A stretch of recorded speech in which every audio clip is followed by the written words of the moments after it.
Welcome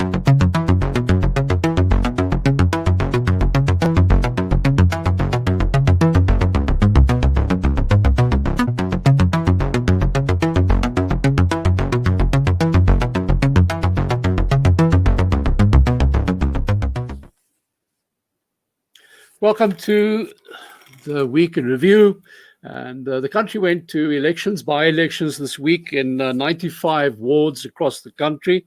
And some interesting results there for some people, and a lot of controversy actually around those results, with some people reading them differently to others. We had an arrangement. We've got a date with Helen Zille, the Fed chair of the DA, to talk to us this afternoon on this program. I spoke to her assistant about a couple of minutes ago, and they said they were clicking in. And we have her. Good afternoon, Helen Zille. I'm very glad that we, in the nick of time, could find you and get you onto the program. As I said, 95 wards contested and spread over 55 municipalities, and some interesting results. And Helen Zille, I would like to start off straight away, because there seems to be different interpretations of the results. So some people saying that the DA took a wash, a bath, and others, and I think analysts like Gareth van Onselen saying, we're not interpreting this correctly. Actually, the DA didn't do badly at all. Yes, well, it depends on how you look at it, Cobus, and the important thing is to look at it accurately. The big question is, did we do better or worse than 2019? Did the ANC do better or worse than 2019? Did the EFF do better or worse than 2019? Now, it's one way to just look at the seats that were contested, those that were retained, those that were lost, and those that were gained. But it's quite a different thing when you look at the overall votes in the 44 by-elections that were contested in the same thing with the EFF, the ANC, and the DA together. And that is a fundamentally different thing. And so if you do that, you see the totality of votes when those three parties were in competition with each other. And there the ANC lost 7.8 percentage points from 2019. We remained roughly stable. We lost 0.8%, which is less than 1. And the EFF grew very marginally at 0.3%. However, when you look at the specific wards, it looks as if the DA had a bigger loss, because we retained 14 of the 23 votes, elections that we fought. We lost 9, but we gained 2. So if you look at the losses and wins, you will think that the DA went down more than the other parties. But if you look at the votes, that's not true at all. But you have to look at the specific wards where there were problems for the DA and look at them ward by ward. But overall in votes, we did very well in our traditional voter base, and we grew in our black voter base, which was really good. The place where we really took a knock was in the wards that have a majority of people who would traditionally have been classified as colored or Indian. In the past, under apartheid, they would have been classified in that way. And in those wards, we took a knock for very specific reasons. One was, for example, in George, that we had fired our corrupt mayor, and 4 of his closest confidants went with him. And so as a result, we had to fight by-elections. And they were obviously aggrieved because the DA had taken action against them. And the Good Party found a beachhead there and used it very successfully, and equally in Saldanha. And in Lenasia, we all know where Lenasia is, and Rivoli in Johannesburg, similar things happened. So these were very specific issues in specific places, as we're likely, of course, to see in Oudtshoorn again on the 9th of December.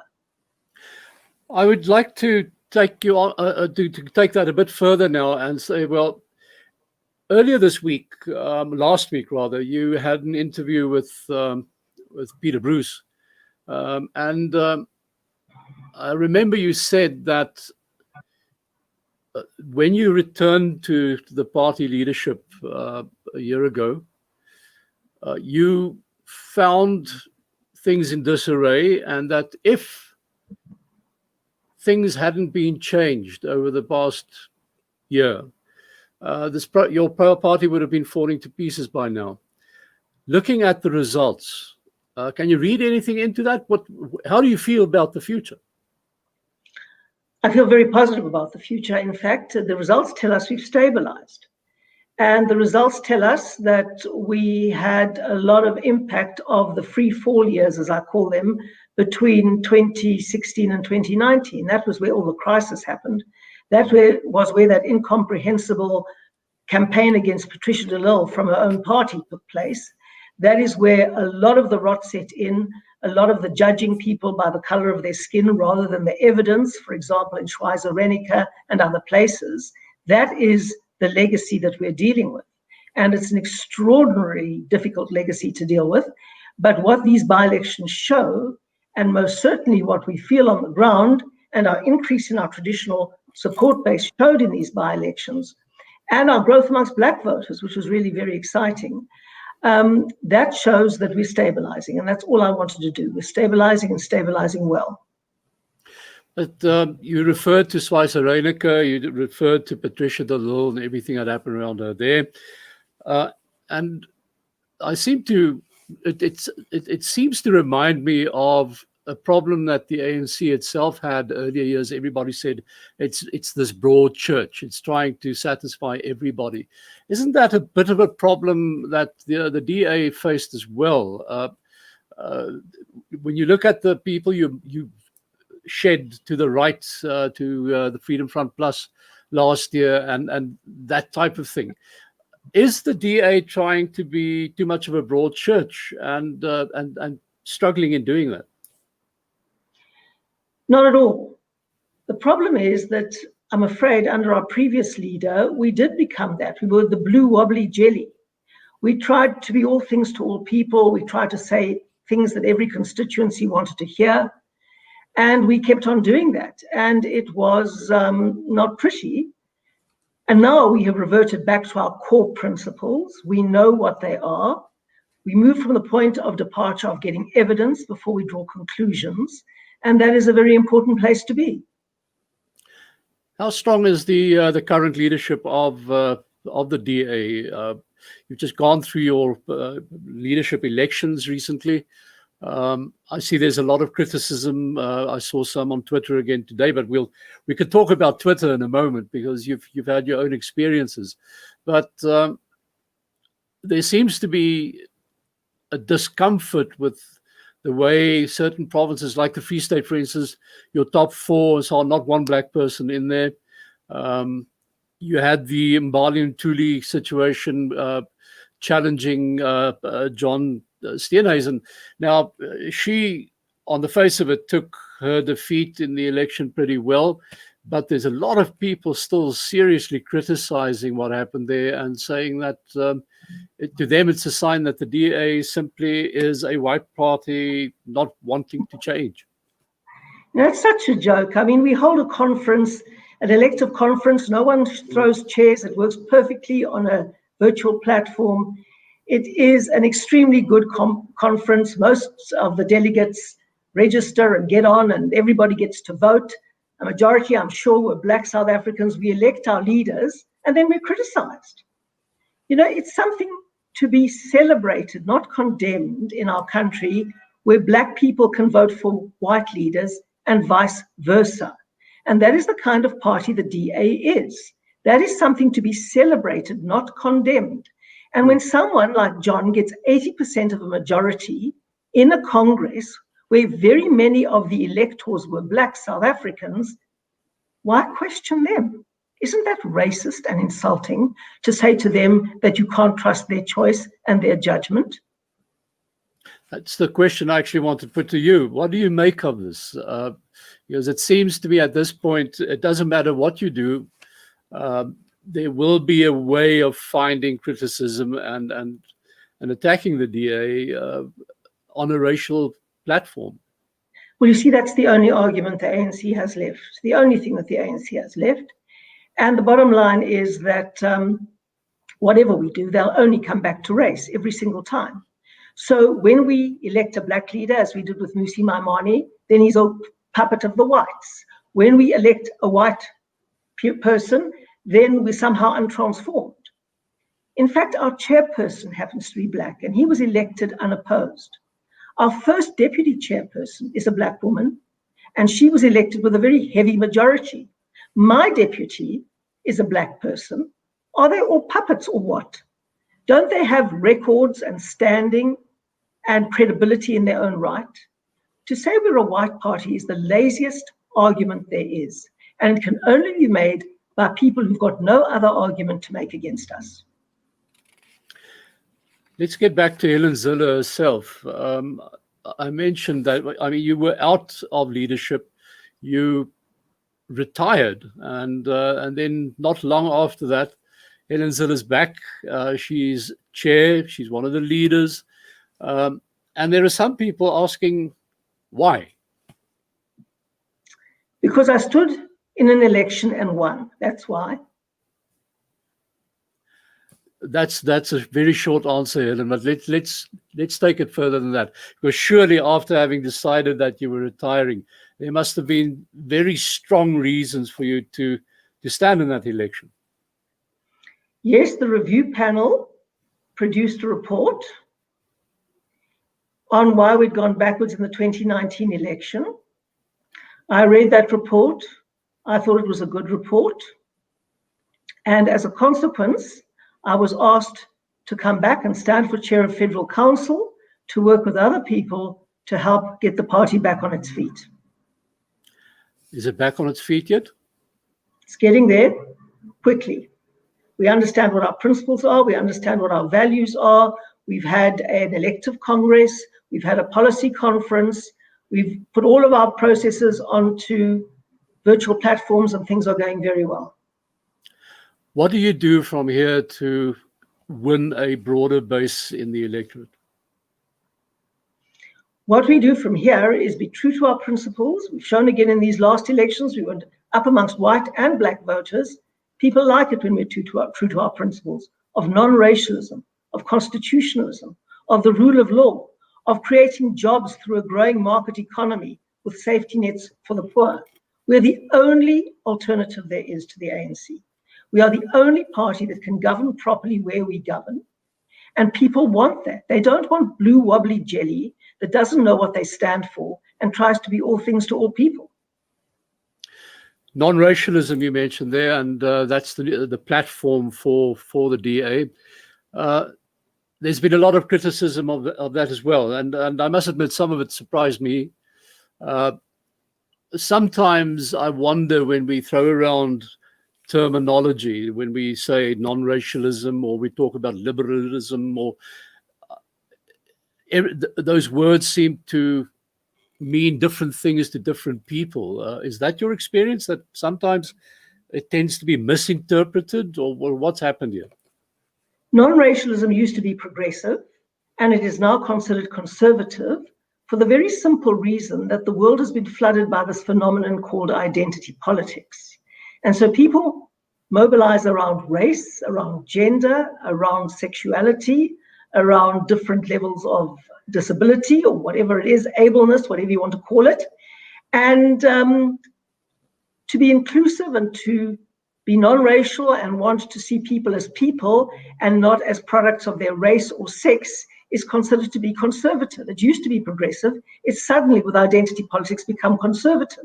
And that is why it's controversial when we say we want to be inclusive and non-racial, because people say, no, you can't be. We're all products of our racist identity. Is that part of our problem, that, when we look at what's happened this past week in Bloemfontein as well with Ace Magashule and all over, that people will see and hear and actually believe that they've been stolen blind, robbed blind by a corrupt government and all sorts of other followers of that government or supporters, and still will go back to the polls and vote for them. Well, that is the huge issue. I mean, that happens. But the ANC in this set of by-elections, don't be fooled by their results. They went down 7.8 percentage points. Maybe it doesn't look like that on the number of wards they won, but if you look at the number of votes they got in comparison to the last time, They went down 7.8%, even on the percentage polls, not just the number of votes, because in by-elections, you get a much lower turnout at the polls.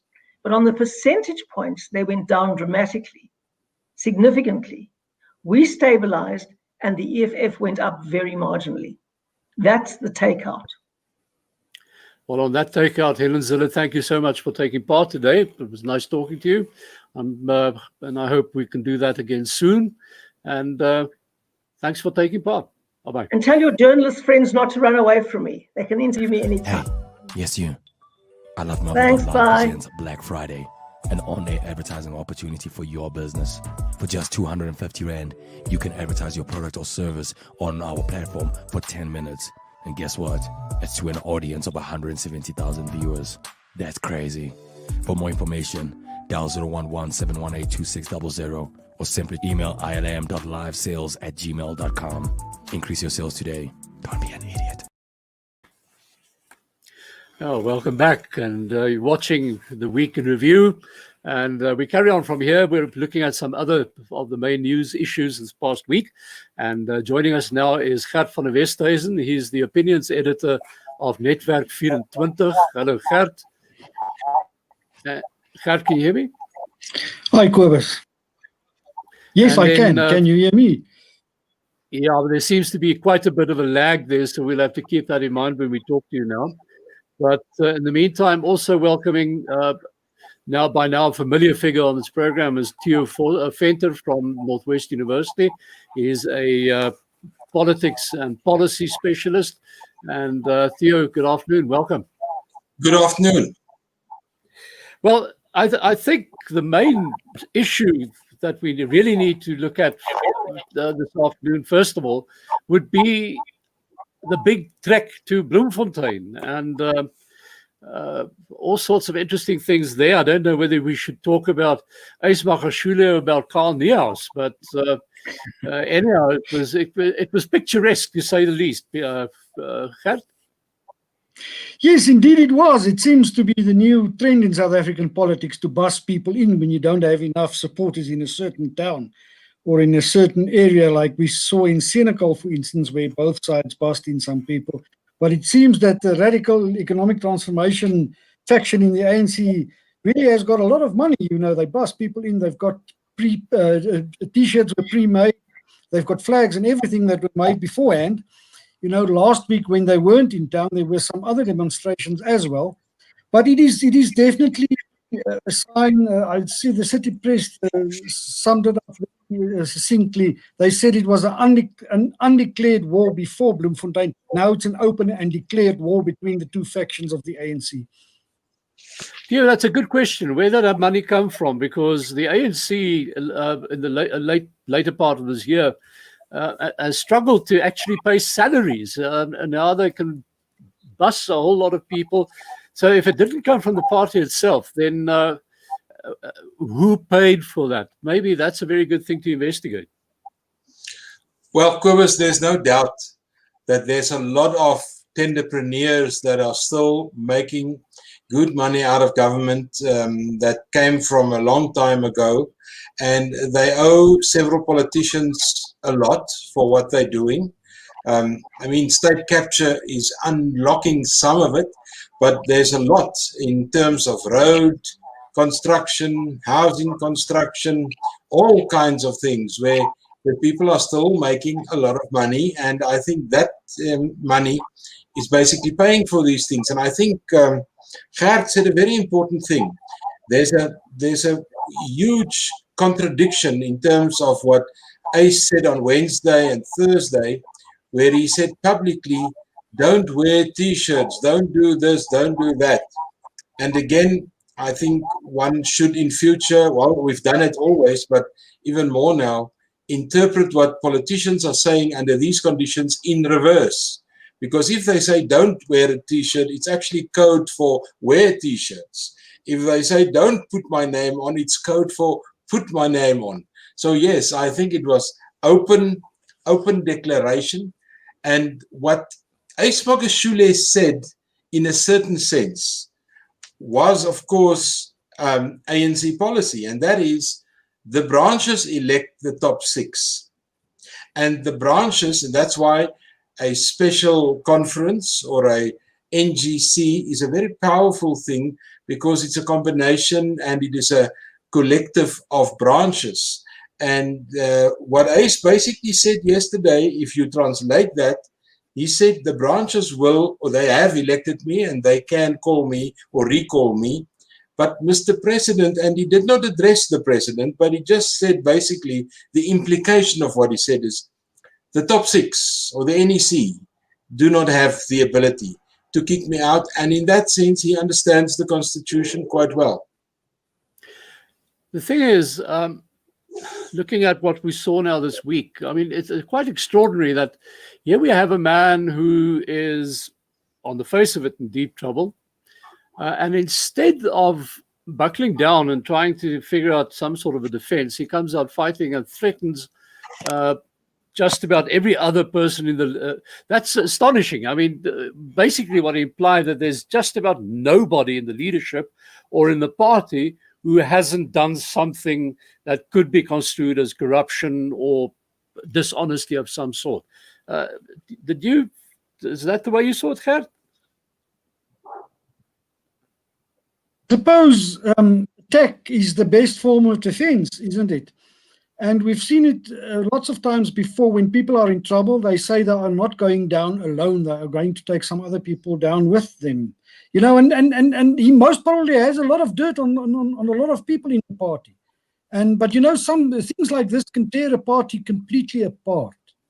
And that is the most dangerous thing for the ANC in this regard, is the party can be torn apart. People have predicted the demise of the ANC for ages now, but it hasn't happened. And some people say it will never happen. But you know, this is very dangerous for the party. This is very dangerous for the party. As soon as you do this and you take people down with you, you have the whole party down with you. I think Mr. Magashule had a bit of a nasty feeling eventually when he heard that his PA in America, who's ex-PA, and she's now studying overseas, the FBI has had her in and had a few words with her, and now suddenly she seems to be turning state witness. And I think that must make Mr. Magashule very uncomfortable for you. Well, not only that, Kobus, I think that's important, but just look at the number of the amount of money that was posted as bail. The previous time that I saw that amount of money posted as bail against a politician was when John Block got bail in Kimberley. We know where he is now. John Block is in jail now. So the amount of bail is a kind relative to what the courts think the nature of the crime is and the case and all those kind of things. And then this opens, of course, a can of worms. He paid the 200,000 fairly easily, but he says he only owns 700,000 rands value of assets apart from his handsome salary that he gets as SG of the party.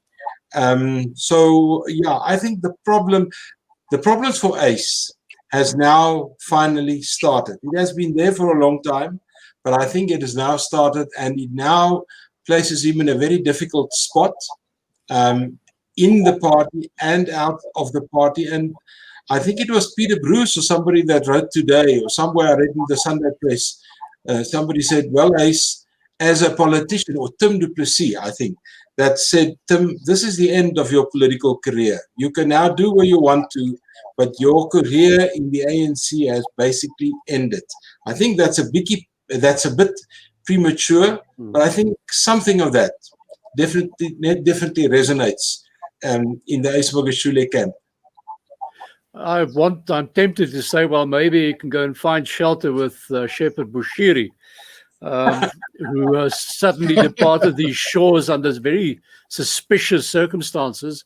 Bit of a diplomatic war may be brewing there. Theo? Yeah, and I think the president isn't looking good, because he had a meeting on Friday with the president of Malawi, And the stories that I've read is that Bushiri and the president of Malawi landed basically at the same time in Malawi, different planes, but at the same time.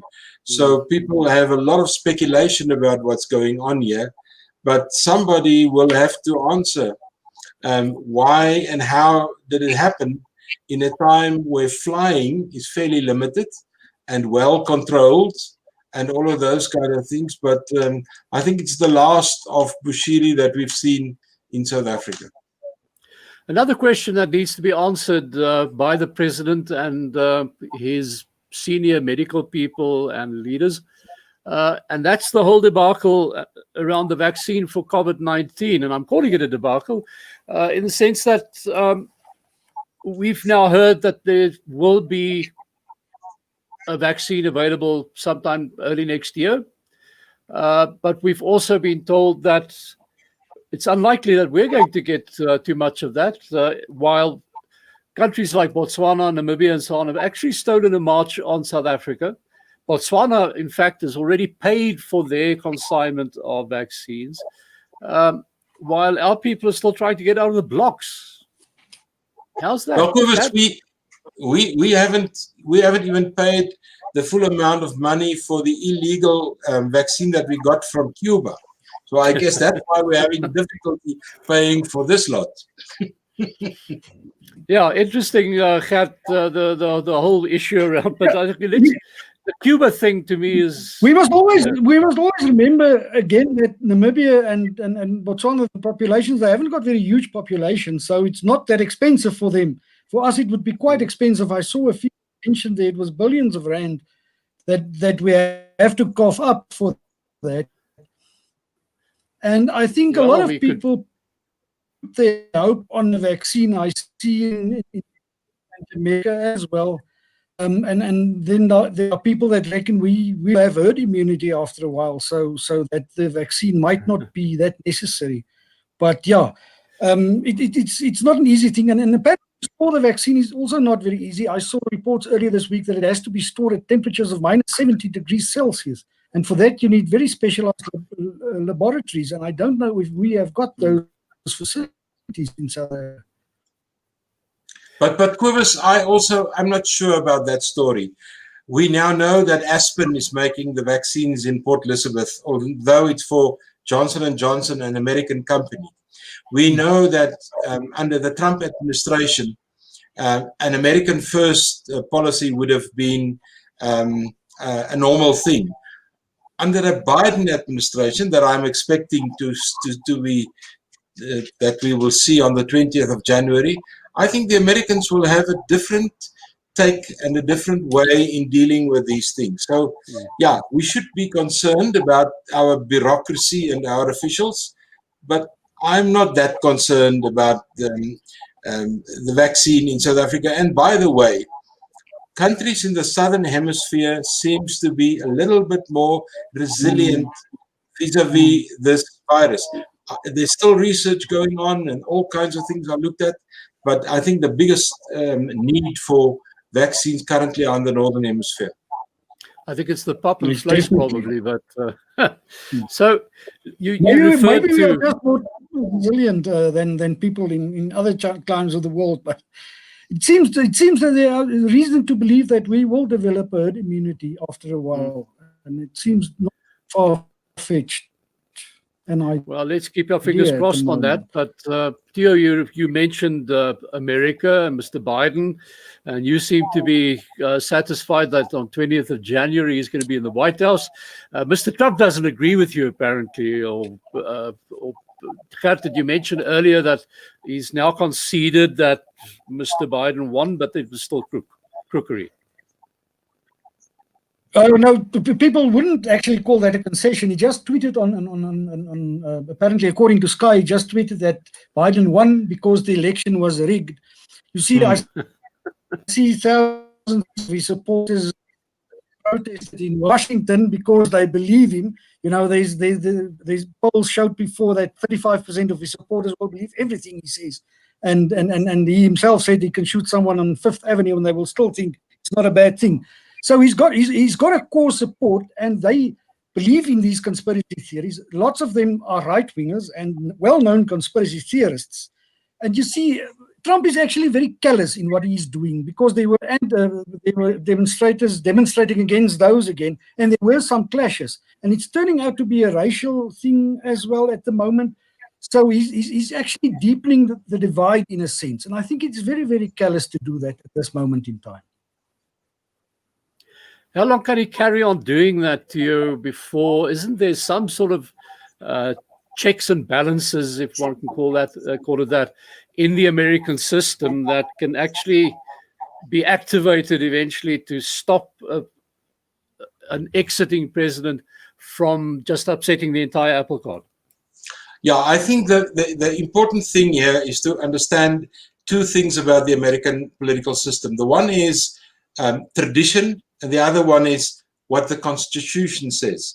Tradition is that big networks call the election, or analysts call the election. Well, there's nothing about calling the election in the Constitution. The second thing is, when is the election declared? Well, the big networks are doing that over the last 50 years, but there's nothing in the Constitution about that. The Constitution only determines that elections in 50 states are certified on the 14th, which is the second week in December, following the election. So they've got about 6 weeks to sort out counting and things like that. So on the 14th of December this year, all the state legislatures will get together, and then they will certify the election in that state. They certify the election by appointing electors, or electoral slates, or electoral votes, any way you want to call it. That then, at that point, the elected person becomes president-elect. Even the use of the term president-elect is a little in advance by Biden. But this is all tradition. It's very strong tradition, and it works. So formally, if you want to have an issue on an election, you do that in the specific state, to that state's Supreme Court. If you're not happy with the outcome, you can then appeal to the Supreme Court. None of the cases have reached the Supreme Court. So I think what we will see is on the 14th of December, most of the states will certify the elections. It's then officially called, and then we will have an inauguration on the 20th. Now, the next moment that is important is the 5th of January. On the 5th of January, 2 runoff elections takes place in Georgia. And on the 5th of January, all elected members of the House of Representatives and Senate members get together in Washington, D.C., and they all sworn in on the 6th of January. On the 6th of January, the House of Representatives formally take note of what the states did, and the Senate, of course, opens all these electoral votes. And the interesting thing is, the vice president does that. So Mike Pence will open the envelope with all the electoral votes, and the electoral votes are typically absolutely according to party, because an elector is a party loyalist. So there's very few cases in history where an elected changed his mind during such an election, but it's possible. We've seen a few of that, but it's very small. So I don't think any changes will happen. So once we're through the 6th of January, then it's the preparation for the 20th. And my view is that the horse has bolted. Well, before you bolt too far, let's just look at the situation here. We've got Mr. Trump fighting tooth and nail, despite the results, fighting tooth and nail to stay in the White House.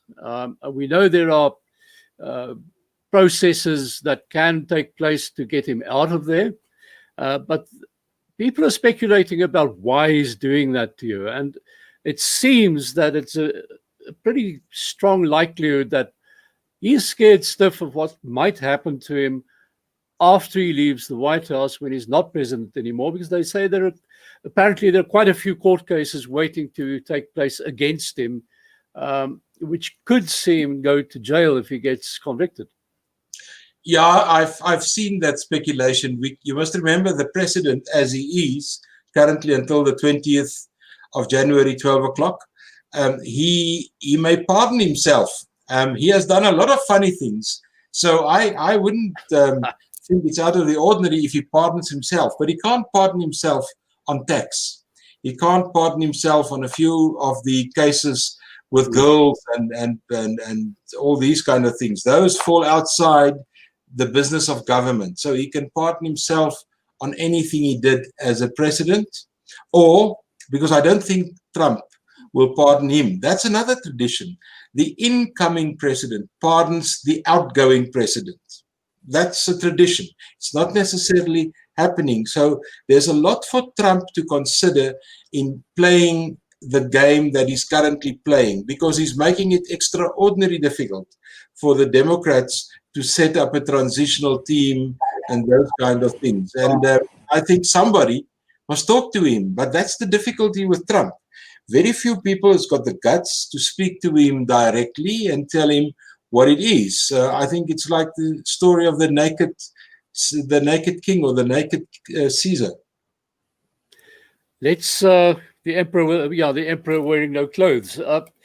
Let's come back home, because another issue that we really need to look at is the whole mini civil war almost that took place at Brackenfell in the Cape this past week, and to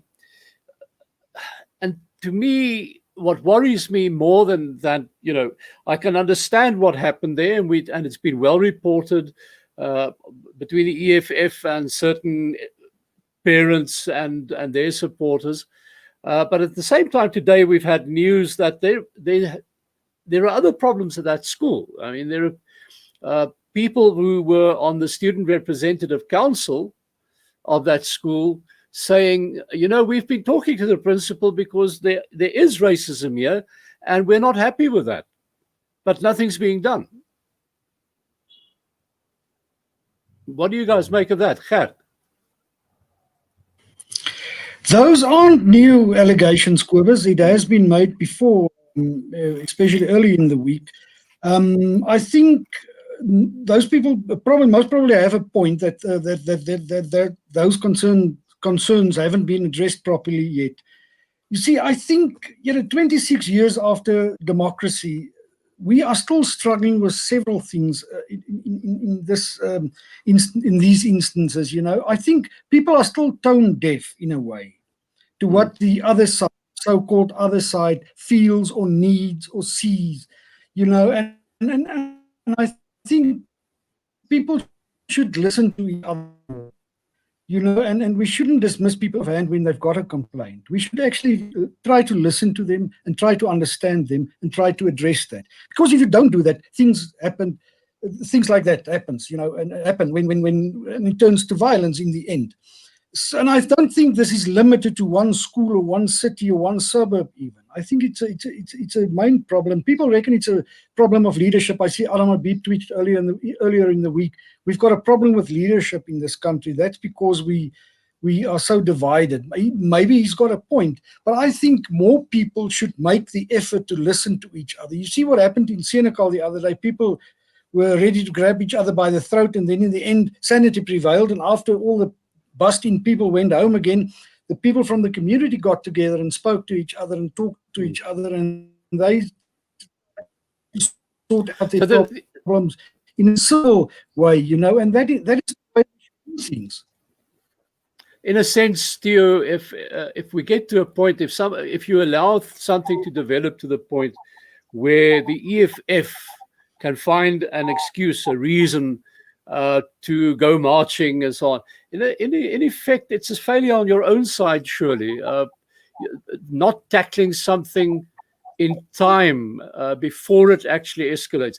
And I want to emphasize here also, look, it's been said many times now that what this actual fight was about was people invited to a private party.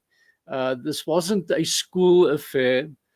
And yet the EFF, like Helen Zille pointed out, found it okay to march against the school, who had no participation in this function. So that's one thing. But it seems that there are other problems there that aren't really being addressed and giving people a reason, an excuse to destabilize matters. Theo? Back to the US, where we were a few minutes ago. If you look at Black Lives Matter in the US and the case of that man that was suffocated by the police officers, that was the incident. That incident created a whole series of racial riots in the US, in several towns and cities, far removed from the incident itself. Very often the incident is just that little spark that gives rise to issues that's already in society. In other words, we have problems in society, and the culture and the climate is such that people are just waiting for something so as to allow it to boil over. Now, prior to 1994, we had an interesting technology that worked quite well, and that was so-called peace committees. We had committees all over the place trying to get communities to talk to each other. Some of the most important ones were in KwaZulu-Natal, where the IFP and the ANC were really in a kind of a civil war. And these people worked very, very hard over weekends to get people to talk to each other. I know it happened in Joburg, in the Northwest, all over the place. And we've got a common friend that does that. He already did that in Kulini. He did that in Senekal and several other places. That's the way to go, to harness the energy of people in community, because there's enough bridge builders, but they're not recognized. And that is how you resolve these issues, not by sending in the police, not by busing in people, by people talking to themselves with people with the skills to get them together. I've got to close off, but I need to ask you a final question, gentlemen. That is, we heard what Helen Zille had to say about the outcome of the elections, the by-elections. Do you go along with that interpretation? No, not really, because one of the seats or the wards that the ANC or the DA lost was in Potchefstroom, where I'm now sitting, and they lost it to the Freedom Front Plus. That's the one area where I think, and the DA councillor there was a very, very popular DA councillor, Jasper Venter, no family of mine, but he was a school master and then died suddenly in the beginning of COVID. So that was a DA ward lost to the Freedom Front Plus. The second point where I would have differed with her was she said we must compare the outcome of Super Wednesday with 2019. Why? It's not comparable. You must compare it to 2016 when we had local government elections. You compare local government elections with local government elections. Don't mix the two. It's a mixed message and you get the wrong kind of outcome. I think the DA really lost, were the big loser on Wednesday. That's Theo Venter, and that's where we end today's program. I want to say thanks to Theo from Northwest University and also Gert van der Westhuizen from Netwerk20. And we'll be back next Sunday, 5 o'clock, and have a very nice week. My name is Cobus Bester, and I'll see you next week. Bye-bye.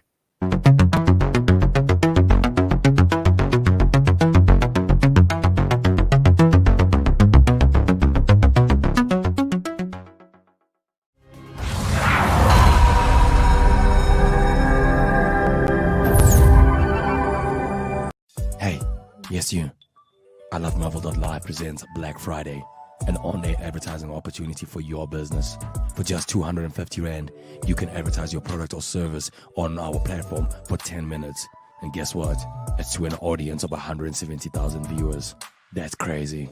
For more information, dial 011-718-2600 or simply email ilam.livesales@gmail.com. Increase your sales today. Don't be an idiot.